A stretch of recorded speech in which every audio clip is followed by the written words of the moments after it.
You are listening to Vitruvian Man with Jesse and Josh.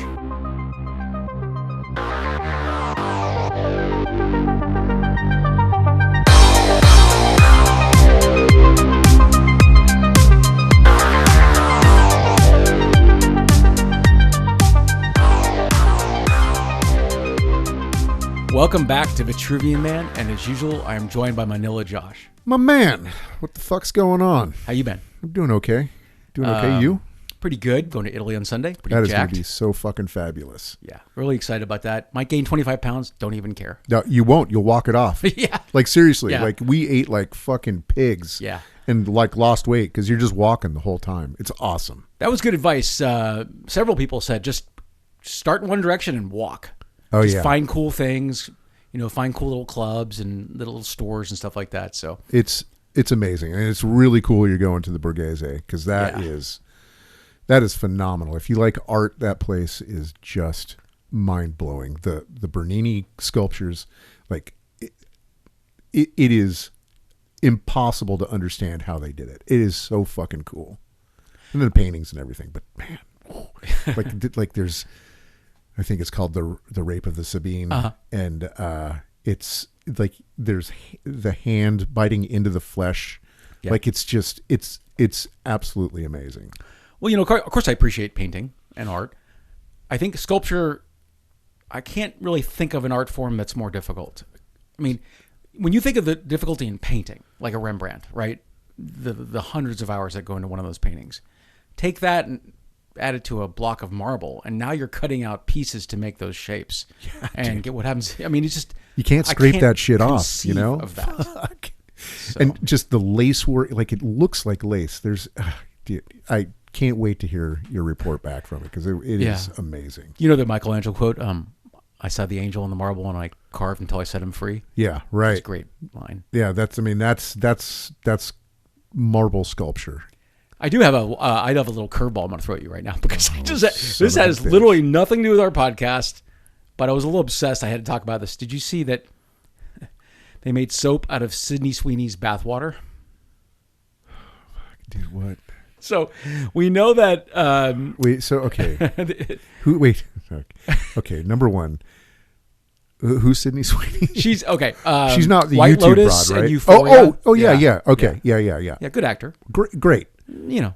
I remember a couple of years ago, Gwyneth Paltrow, they had candles made from her vagina or something insane like that. It was that smelled like her vagina, apparently. Which. I don't know. What are you going to do with that, man? Well, the good news is maybe they'll only sell one bar of Sydney Sweeney's bathwater soap. Oh, wait. No. I'm tapping my mic here. I just got a fake report of this news that 5,000 bars of Sydney Sweeney's bathwater bliss were made available for purchase online for $8 each or scooped up in seconds. 5,000 bars scooped up. We live in hell. I have a question. Many things are maybe marks of the end of this civilization. Is this like the worst? Well, there was that YouTube, or I think it was a YouTube broad. I don't remember her name, but she sold her bathwater and made like hundreds of thousands of dollars off of it because it was a bath, and she'd sell like a little tiny bottle of that shit for whatever price it was. So much fucking money, dude. People are so desperate. These are true incels. To attain, like, not stardom, but attain, just the whiff of stardom. It's just, I can't. What is happening to this planet? What is happening? I think, we've had the conversation about like, when you listen to, Forever Midnight or one of those things, it's like you listen to a podcast or you watch a YouTube show or whatever, and you feel like you have this connection with him. You feel like that person's like your friend. Right. I mean, in reality, if you're not a complete fucking lunatic, you realize that no, they know nothing. They don't even know who I am. This isn't a reciprocal thing. There is no connection. I feel this way because I listen to them talk, whatever, how many, an hour a week or an hour, whatever. So you feel like you have that connection. And so I think that taps in the like selling fucking bathwater. It just fucking drives me crazy. Selling bathwater like gives these people a connection in a way that they wouldn't have without it. And Right. I mean, it's sad as fuck. Well, they see this connection. Can we sell our bathwater, Justin? Yeah, it sells out in It seconds. sells out in To a bunch of fucking 3,500 lunatics. years. Rush and Geddy Lee once sang, "I can't pretend a stranger's a long-awaited friend," in Right. the song "Limelight," and it's like, well, I mean, on one hand, having listened to a lot of podcasts, I joke that I'll say to my wife, "Hey, my friends Matt Groening and Paul Rust recommended this movie." Yeah. I'm joking. Yeah, right. But the thing is, though, if you do listen to these podcasts enough, it's not that you have access to them, but you really do learn a lot about what they like and don't like. Yeah. Their pet peeves, their hobbies. So I'm not saying it's a friend, but it's the kind of access you would have to a friend. Right. And Right. the only difference is that they know nothing about you. And don't right? care. Yeah. Right. They don't get, so that's like the difference that, like, I mean, and really it is, it's incels. Yeah. Oh, it's, come on, bro. yeah, it's, I mean, if you're excited by Sydney Sweeney's bathwater, it might be time to buy a better pair of clothes, get a fucking haircut, and go date a woman. go touch grass. Or a man. Whatever you got to do. Let's not. Yeah. Let's not. Thanks for ruining me, man. I just couldn't believe that. Fucking so insane. So today we have a topic that's near and dear to us because we've known a lot of people that have struggled with addiction, both family and friends. We have a friend that's currently struggling. We don't mention names, of course. Of course. But, having done some of this research, I did find a lot of kind of ephemeral, samey advice about addiction.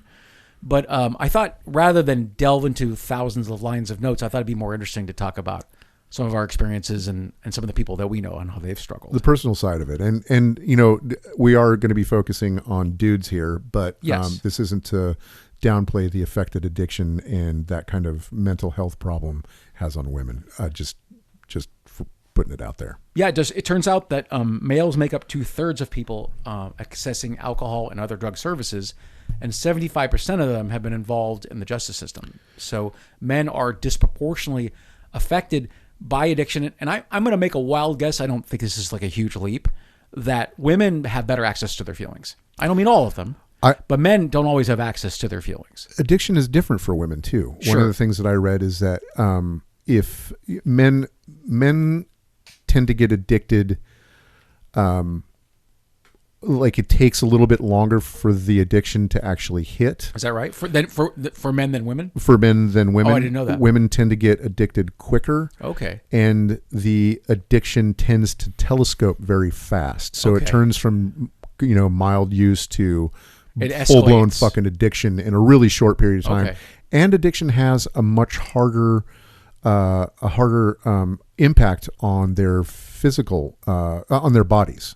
So like they tend to have, So do their bodies display the effects of addiction easier? they end up having, bigger issues quicker. So they'll have Wow. kidney, liver, all those kinds of physical problems that you get from addiction. I didn't And know. it tends to hit harder. Okay.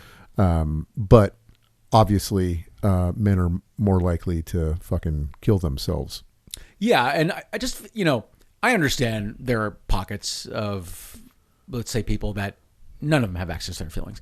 But in general, though, I don't think it's ridiculous to say that women are more encouraged to talk about their feelings. Agreed. That even though we're in 2025 and we have plenty of progressive men that can talk about their feelings and their anger and all that stuff, I mean, there's plenty of men that are 100% stuck in 100 years ago where they would rather die than talk about their feelings or go to a psychiatrist or even talk to a friend about their feelings. Yeah, no, I believe that that's true. I also, it seems to me, looking at things, that there has been a backlash over the years because I feel like that men were more likely to be open about discussing their feelings and just discussing whatever's going on with themselves, with people, with their friends.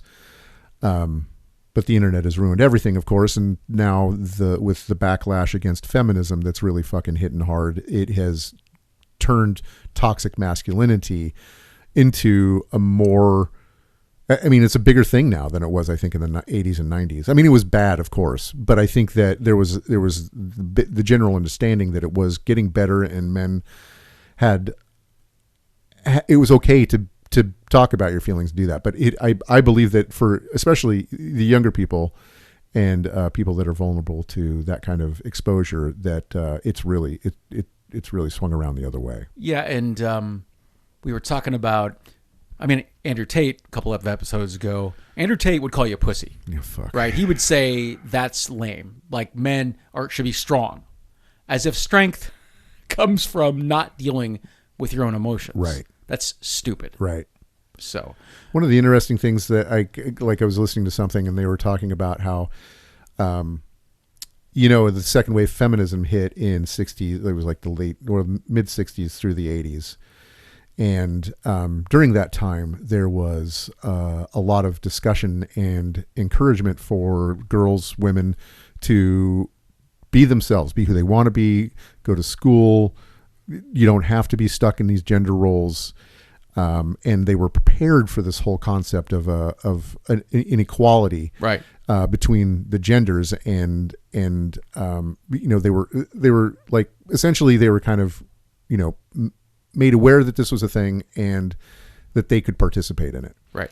But boys, on the other hand, were still kind of insulated into those gender roles, so they didn't get the preparation for the upcoming gender equality that was going to happen. And I think that caused a lot of boys, not, this isn't everybody, but a lot of boys too, kind of not know what to do with the new world. And I believe that kind of helped, kind of pushed along the whole loneliness epidemic, as well as just not knowing how to deal with this new world that was sprung up. Yeah, you're making an excellent point, and I'm glad you said that, because I watched a video the other day, and this guy was talking about males. The modern male is supposed to be listening to women and, of course, minorities. But I mean, if we're talking about gender things here, yeah, sure. Males should be listening and understanding and sympathizing and empathizing. But on the other side of that coin, the modern male is to talk about their rage and their feelings and not push that down. Well, there's the double-edged sword. Right. And this guy was talking about this, and I thought he made an excellent point. He said, you can't simultaneously share your feelings and talk about your feelings and maybe listen and empathize with women, meaning there is a bit of a conflict there. Am I listening or am I talking? Because both are important, of course, right? Listening is great for empathy and all that, understanding. But it's not a great time for males, especially white males, to talk about their feelings. Right. Because the world has catered to their feelings for centuries. Right. Right. The dichotomy is real. That's a hard needle to thread. Yes, and this is how we get to influencers, right? Influencers have taken the bull by the horns and said, "Why, men are strong. Men don't talk about their feelings." Right. They have capitalized on this sort of ambivalence that young men are going through. And that's why they've been so effective these last couple of decades. Yeah, because it gives them it gives them a way to think about things, not correctly, but it gives them a way to think about things that resolves the dissonance that's going on with those two things. Yes. That's fucking, it's rough. I guess a vicious cycle. Turns into one, circle right? Or cycle? A vicious circle is what happens at a punk show. Yeah, Vicious Circle Jerks is one of my band names I came up with. So, it is kind of a vicious cycle, though, right? It's like I said, the double-edged sword. Yeah. Do I talk about my feelings or not? Which is the right way to do it? And who do I talk to them about? I mean, I guess this comes back to the kind of thing like the drum circles and stuff like that. Do you really want to go fucking bang a drum and talk about your feelings with a bunch of assholes? Or, who do you talk to? And I do know that like men are less likely to go actually seek any kind of help if they counseling. 100%. And they're less likely to talk to their friends about it. Yes. And, if obviously counseling's ideal, but I mean, if you can't even talk to your friends, you've got nobody to talk to. Survivors of abuse, we have a hard time talking about our feelings. And the thing is, for many years, I was an infant as far as my my maturity. And now that I'm a mature male, it's not only I should talk about my feelings and I should express if I'm displeased with something, but then it's like, well, okay, now that I've tapped into that, when should I shut the fuck up? Do you know what I mean? Like how much is too much? Like you don't want to push down your feelings. That's stupid. That's how rage and depression happen. Yeah. But then again, you don't want to fucking nitpick people about everything. That's a nightmare as well. Yeah. And I feel, with our boys, I feel like most of us have a pretty good, we talk about stuff pretty well, I feel like. You can express yourself. Yeah. Not be called a fag. I'm sorry to use that word, but when we were in high school, you expressed a feeling. That's the word they were going to use. Yeah. So now, with like this, how do you see this leading into addiction? Like, I feel like so much of addiction is based around the general, all these mental issues that happen. And, like that rabbi said, what was it? It was the drug is not the problem. It's the solution. The problem is whatever's going on with you. I looked up his name. I couldn't see it on the video. But you showed me an excellent video today where the rabbi was talking about addiction. And, as you mentioned, if people feel horrible and booze or drugs kind of pushes that down and calms them down, it is the solution, not the problem. Now, of course, he understands what he's saying there, right? It becomes a problem. Yeah, there's things that actually end up happening because of it. Charlie Parker, the great saxophone player, used to get drunk and shoot heroin and play better than everyone else in the world, which I cannot conceive of how he did that. Yeah. But I think I read that he had some mental health issues and that was really kind of quieting him down. And I think a lot of people are treating their mental health issues with drugs and alcohol. Yeah. And one of those, obviously is going to be depression. Yes. One of those is going to be depression. And, our boy, just saying he wanted, the pain to stop. That was just fucking heartbreaking. Yeah, that was fucking rough. All right, dude, we all want the pain to stop. Yeah, it never stops. It's just how do you regulate it? Yeah, it's funny. Even I find so I don't drink a lot. I drink a couple, maybe 3, but not every night, and I like that. Yeah, it's enjoyable that way. I'm not getting drunk, but maybe 1 or 2 drinks. And then, especially with the weed, it's like, I remember one time my wife, who's been a teetotaler her whole life, she goes, why do you get high?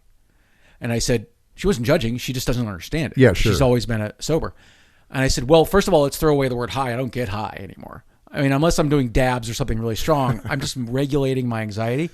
High is not, no. I remember getting high in high school and feeling super loopy and kind of like being noticeable. Dude, that's too old to feel high anymore.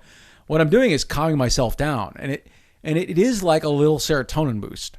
So of all the drugs, I've used plenty of drugs when I was in high school and even junior high, and lots of dangerous drugs too. But marijuana I find is the safest of all the non-psychotropic drugs in general. Yeah, that it's not going to destroy my life. It just isn't. Yeah, well, I know with weed for me, like pretty much anymore, I'll take 10 milligrams to go to sleep. That just helps me sleep through the night. I don't wake up. And then if I do, I can go back to sleep. Yeah. It's great sleep aid. And then, I love it as a sleep aid. But when we go to shows and do things like that, I love fucking hitting it because then I do actually get high. It's like something. And the thing about I feel like they keep moving the goalposts with like alcohol use and what they consider an alcoholic and things like that. Like a real alcoholic, somebody who is fucking in the throes of addiction is much different than somebody who drinks too much, right? Like they're saying one drink for women, 2 drinks a day for men is, that's tops. Don't drink any more than that. But as humans, as sapiens, right? Even before we became humans, we've been fucking doing drugs of one sort or another since the inception of a brain.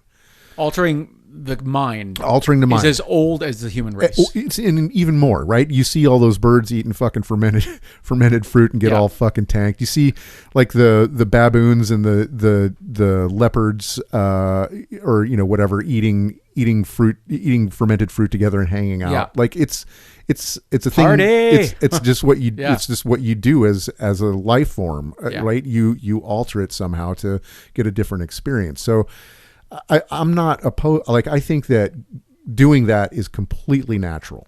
And there is a point where it's too much. And, I don't think that you need to be a full-blown addict to be doing too much. I think that alcoholism comes before a full-blown addict. But once you hit addiction, whew, man, that is a whole different fucking ballgame. Well, we have another friend that's been sober for several years, and you can have a drink. If you're at a show, he doesn't care if you drink or not. He doesn't care, right. But if there's enough time between. He can't have one. Yeah, right. Because the moment he has one, he has 7. Yeah. And I can have 1 or 2. And the funny thing is, I remember one of the things they used to always ask people if they were concerned, if they were just doing like a screening to see if you were using too much alcohol, they'd say, "Are you drinking alone?" Well, I thought about that recently, and I thought that's some fucking bullshit. Because, okay, first of all, if you and I go to dinner, let's say an early dinner, 5 o'clock, I'm not guaranteed to even have 1 drink. Right. Because I get tired. Yeah, no you know what I mean? shit, I get really fucking tired if I have a glass of wine. So if I have a glass of brown liquor at 1 a.m. when I'm staying up pretty late, well, I'm drinking alone, but that doesn't make me an alcoholic. That's stupid. It means that I can have a drink late at night because I'm going to fall asleep eventually anyway. Yeah. I'm not going to have a drink at 12 noon. There are people who go to work, right, and have a beer. At work, there's no fucking way I could survive at work if I drank a beer. Not a fucking I would fall chance. right asleep. But I'm drinking alone. I'm not an alcoholic. I don't have a problem with alcohol. It's not... I don't like more than a couple. Right. So, Right. I just thought that was a canard that needs to be kind of put to bed. I agree with that. That's one of those things. I mean, if you're sitting there drinking a sixer alone, or well, of course, yes, half pint, absolutely, yeah, something like that, then you're looking at more of an issue. But yeah, it's weird. But full blown addiction is such a fucking ugly thing. It is. There's destroys families, destroys lives. Yeah, there's I don't even know how many people I know that have either just completely fucking lost it or are dead now because of addiction. That's crazy. I mean, NorCal, dude. There's so much of it out here. There's so much. We know a kid through some friends. He's like 20. He knows 2 young men that died from fentanyl. That one kid knows 2 kids. So were they doing something that was laced into it, or were they actually shooting for fentanyl? I think it was laced. Right. So if you're not careful with who you're getting it from. Dude, that is something we didn't have to fucking deal with. No, death was not a thing. It's funny, I was reflecting of all the drugs and alcohol I used in high school, and I was never addicted to one thing. I was addicted to altering my brain. Right. So it was never about like I did a bunch of coke for years. It was never like that. So no, I mean I did my time on some dumb things, but yeah, it was one of those things. I at one point I was like, if I keep doing this is going to be who I am, and I don't want to be that person. So yeah, 85 or whatever, I met my wife, and she was, like I said, sober. That was a good influence on me because a lot of my family and friends got drunk and high all the time, and she didn't. I was like, well, that's okay. So I can hang out with her. That was kind of the end of my yeah. So that was an easy choice. Yeah. But we have friends definitely that can't stop and need to be completely sober all the time. It's that, you say it out loud and it sounds real fucking easy, but it's the hardest goddamn thing in the world. And you just don't take that first drink. It's funny. I understand why alcohol is called a disease. I get it. Alcoholism, was called a disease. There were, reasons behind that. I thought it was kind of poor branding though. Because addiction is 1,000% a gargantuan problem. No one can underestimate that. Right. Addiction is a disease. Whatever you're using is the method of addiction. I just thought disease was kind of a weird word because it makes kind of the simple-minded people easy for them to dismiss it like, bullshit, it's a disease. Cancer is a disease, right? What does alcoholism have to do with that? But the problem, here's the problem with the human mind. I think, okay, so my father-in-law quit drinking stone cold sober the moment he stopped, right? And that was years and years of lots of drinking. Most people can't do that. No, not even. A true addict can't. No. And he was a true addict, but he had the fortitude to stop without any counseling, without any help. Most people cannot do that. No, I mean, I don't know, dude. When you see like real fucking addiction, it is most obviously a fucking disease. Oh, sure. Absolutely. I mean, look what it does to people. It kills them. And before it kills them, their body just gets wrecks grotesque. them. Yeah. It wrecks them. Yeah. Yeah. So, all right. This is a real feeling better. One. Yeah, this is a good one. It is. Yeah. It's pretty crazy. We were talking about Loudermilk. Do you like Loudermilk? I love Loudermilk. I thought that was so good.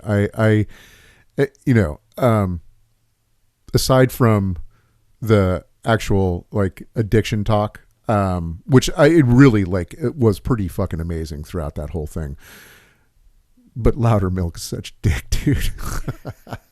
Yeah, it's funny because some of it's the guy from Office Space, Ron Livingston. Is that his name? Ron Livingston, yeah. So it's a really great show. Some of it was biting off too much of Curb Your Enthusiasm, where he was correcting society's wrongs by saying, don't be a dick, don't do that.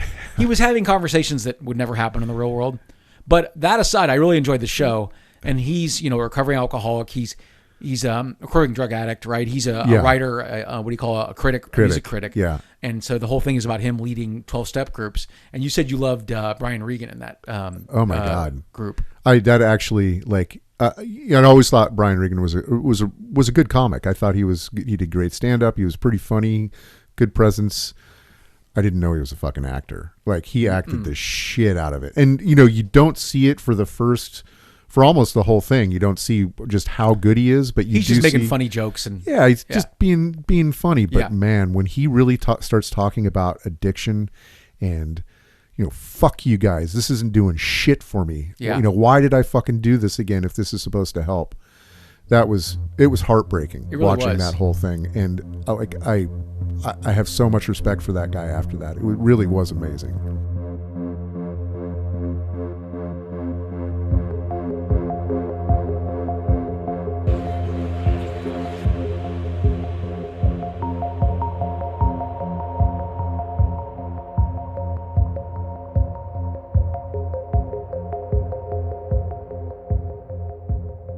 And I feel bad for all the kids who've had to watch their parents go through addiction because, to the kid, they're saying to themselves either, verbally or through their subconscious that my dad's picking alcohol over me. Well, if it was that simple, curing it would be simpler, right? Like, yeah, that's the thing about addiction is you have no control. You don't have control. So in that series, Brian Regan's daughter's trying to get back, have a relationship with him, and he's blowing it. He blows it a couple times really badly, gets super drunk again. And it's like, I have a lot of sympathy for him. And I think a lot of people who maybe haven't been through addiction have no fucking clue what that is like. To go through that, to lose control like that. And they'll just say, you're just weak. You're weak. Well, we talked about free will. I'm sorry. Free will is not a thing. And yes, people have quit on their own without any help. Yeah. But most people don't. Most people need help. And truly, people that say that haven't like witnessed it firsthand. Either haven't gone through themselves, or have not had a family member get ruined by it. Yeah, friend, family member. Like once you see that, you realize just how there is no fucking control. That like you make a fucking decision. I'm not going to do this anymore, and the next thing you know, you're at the bottom of a fucking bottle and you can't stand up. Like it's just fucking heartbreaking. Yeah. And it's, or the needle or fucking the pipe or, whatever. I mean, there's any number of ways to administer whatever the solution to your problem is, whatever your addiction is. Man, it's fucked up. I've seen so many fucking people. It's crazy. Like you thinking back and, some people get out of it and some people are on the street or dead. Yeah. It's rough. We were talking, one of the things we were talking about, other addictions. So obviously when we were doing our research, we saw, we were like Googling things like masculinity and addiction, and a lot of things that came up was porn. Always porn addiction. Come on, give me something here. And I thought about it and I thought, addiction's addiction, right? Because it's a thing that fires the serotonin in your brain or whatever, and that is addictive, right? You need more and more of it. And I just thought, I've had friends that were alcoholics that would love to have a porn addiction. Meaning, I'm not saying it's not an addiction, but it's not going to kill you. Not Right. the way alcohol will definitely kill you. It could ruin your life, but it's not going to do what it does to you physically. No. And you know, of course, there's video game addiction. You can be addicted to all kinds of things. No, it's funny because even though I just kind of like made fun of porn addiction, having played a lot of video games, I can see. I'm not saying it's the same. Again, it's not going to ruin your life, or I'm sorry, it's not going to end your life, but it really could ruin it. For sure. Having played enough video games, I can see why people get really hooked, Absolutely. and it can really be consuming. And if you don't have like the foresight, the clarity to see, like, I know there's been things I'm like, okay, I got to put this down. If I don't put this down now, it's going to be a fucking problem. Like, I'm talking like video games, and it's like I could see, oh man, I could spend another fucking couple hours trying to hit that fucking thing, and it's all, you know, the serotonin and all that stuff. But it is definitely not. It's not drug and alcohol addiction. No, it is horrible in your sleep though. And, you know, sleep is a huge contributor to. Losing sleep is really, really bad for your health. And if you're calling in, you know, sick to work to spank it, that's an issue. But like, the problem with like video game addiction is I've noticed this. If you're up at 5 a.m. playing video games, you could be dead tired. But if you're playing the game, your eyes are wide open and you're not going to go to sleep. Right. Until you make the commitment to stop. You actually got to. You make can that do it decision. all night and longer than that. Yeah. So it can really ruin your sleep. So. How long? What's the longest you've played video games? One roll. Well, I've played a lot of Call of Duty. I don't think I ever sat there for more than 4 or 5 hours, but those were usually playing with friends where there was a lot of laughing going on. Yeah. So like, yeah, the game was addictive, but mostly it was like hanging out with the friends. That was the hang. That was the fun part. So it's kind of like drinking alone. You weren't drinking. You weren't Right. playing alone. Right. So that 5 hours would have been with friends, yucking it up and being stupid. You know what I mean? So yeah, I've never played video game. That was never good. That was never a thing You for shouldn't. Me. Yeah, I mean, if I like, I'll get into Mario Kart and Yeah. you know, I won't play for more than like an hour or something like that because I'll have to stop because I got other shit to do. Totally. I question your commitment, Josh. So do I. I wish I could fucking Loser. play more video games. But yeah, I mean, dude, and you know, all the things that go into addiction, it's like so much of it. I mean, and here's another fucking pony that we're riding here. So much of it could be dealt with decent American healthcare, you know? Yes. So much of this, like if there was available mental health kind of resources, like, you know, so, you know, a friend, he was having problems and he was going to a counselor. He was going to a therapist. He was a great guy helping him out. And then he ran out of money and Couldn't the go fucking anymore. therapist couldn't afford the therapist anymore. And Which is fucked. right. And so, you know, hit the bottle, and that's one of the things that started. You know, if you have a started physical out. problem, an hospital has to treat you. Yeah, but But our country is so backwards about mental health. And since addiction is intrinsically tied to mental health, we really are a shitty country. right, they don't that. consider addiction a physical problem. They consider it a mental problem. Which is stupid. It's only when it starts actually physically manifesting when they consider it a problem, and then they just fix that. They don't fix the fucking mental health problem that's Right. behind it. Well, I have a friend, he drove for UPS, was a lifelong drinker. And when he worked at UPS, he decided to get sober. And he got fired for it. So obviously UPS guys are drivers. And they don't even want the whiff of someone drinking and driving. Right. So, I mean, I think he was in a union too, but he's like, fuck this, I'm out of here. But I mean, like, think about that backwards bullshit, right? He says, I need to get sober. And essentially they're like, bye, see you later. I mean, that's how I feel like that's a microcosm of how this country treats addiction. Yeah. You know what I Agreed. mean? Yeah. So just no regard for mental issues, you know, no regard for addiction, just not much help out there. I mean, it's just so hilarious too. You know, our healthcare, I've mentioned before, is the most expensive of any industrialized nation. For sure. And it's the worst. By far. We have the most overhead. I mean, it's just dollars and cents. The, you know, universal healthcare saves money. Just simply a fact. You know, I mean, I people are going to call me a socialist and a communist. I don't give a fuck. I am a socialist. Good for you. But like, really, there is just simply the data. The data is if you have preventative healthcare for women, for men, for prenatal care, all this stuff, deaths go down, health goes up. Well, and the most ridiculous thing, and I'm throwing out magic numbers here. I'm making shit up as far as the numbers go. But essentially, the fucking, the Nazis out there, all right, fascists out there that say, well, fucking universal health care will cost $3 trillion or whatever the number is. I'm making numbers up. Fucking general health care now is twice that. It is emergency care is what it is. Oh man, which is a horrible way to govern health. Did I tell you I'm trying to build a guillotine? Sorry, that had nothing to do with me. Sorry. I hope the government's not listening. Yeah, no, it's insane that it's insane that that's the way it is. And how do you solve a problem like this? How do you solve addiction as a mental health problem? How do you fix it with no money going into it, no care going into it? I mean, it's just such a fucking nightmare. I tried to get homie into it was like a detox rehab, so he wouldn't have to leave. He could just stay there, do the detox, move over into rehab, stay there for however long. And but called him and was setting it up, and then they're like they wouldn't accept fucking Medi-Cal. It's like, well, so this really is a two-tiered healthcare system. It's like if you don't have enough money, you're fucked. Fuck you, right? It's dude. I got to show this to you. I just saw this Richard Pryor clip on a TV show where Richard Pryor, it's like 1973, talking about how capitalism is destroying this country.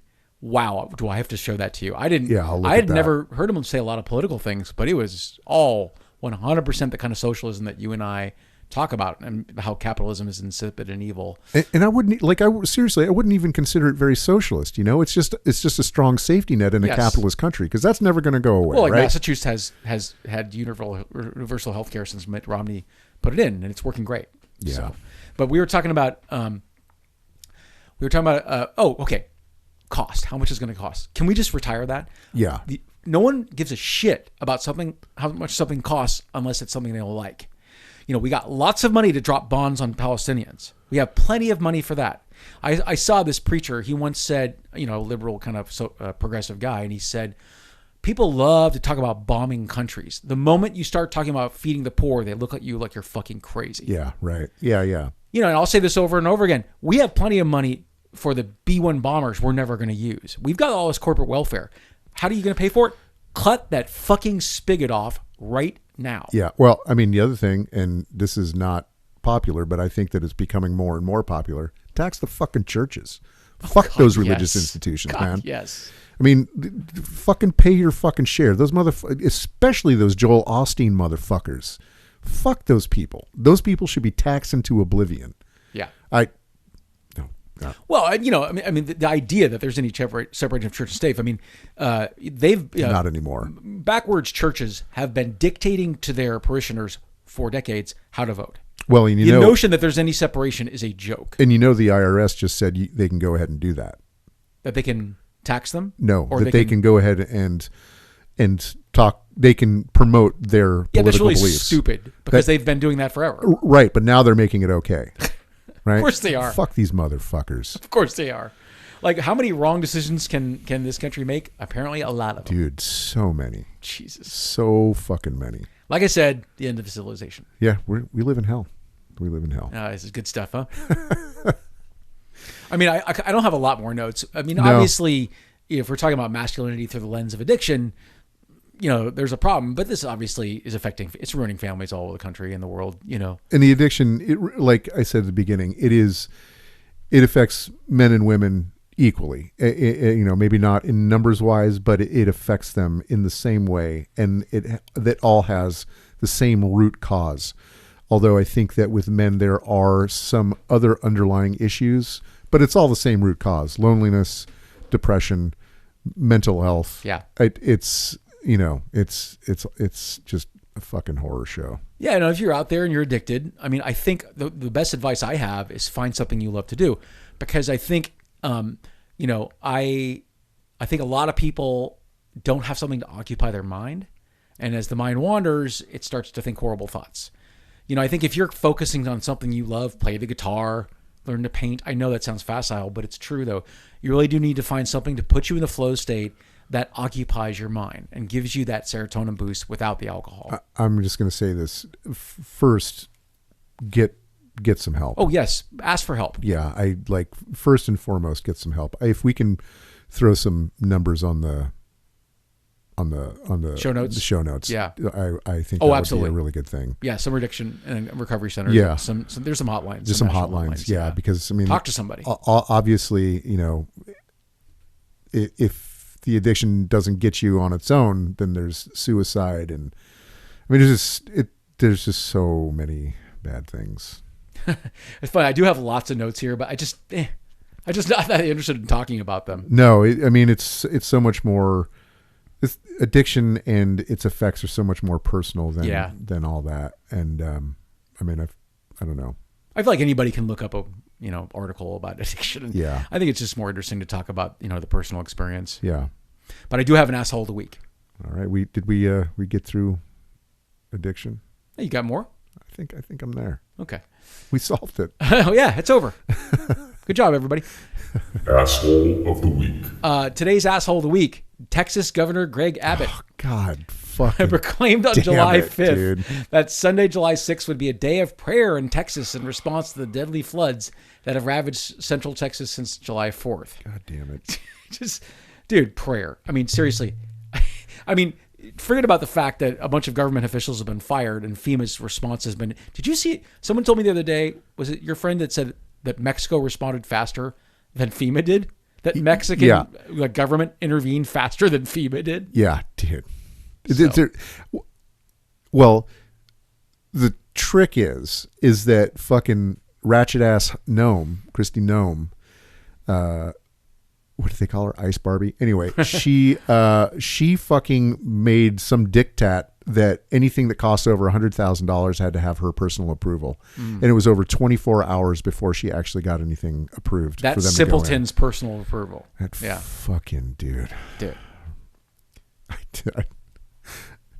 I tell you I was building a guillotine? I mean, if it wasn't so horrific, it would be hilarious. Right. The millions of Americans that voted for Trump that are going to be fucked over by his policies.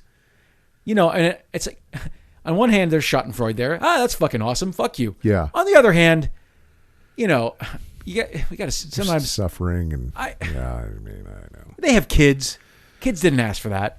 Right. The kids of these morons did not ask to have their dad's job ended because Christy Gnome decided it should be so. Yeah. The kids never asked for that. So can we have a hero of the week? Yeah. Who's Jeffrey Epstein? So I think he's going to be, he's at least the biggest crack in the fucking base that's come along so far. I saw a right-winger the other day saying, fuck Trump, pissed, fuck anyone who voted for him. This is insane.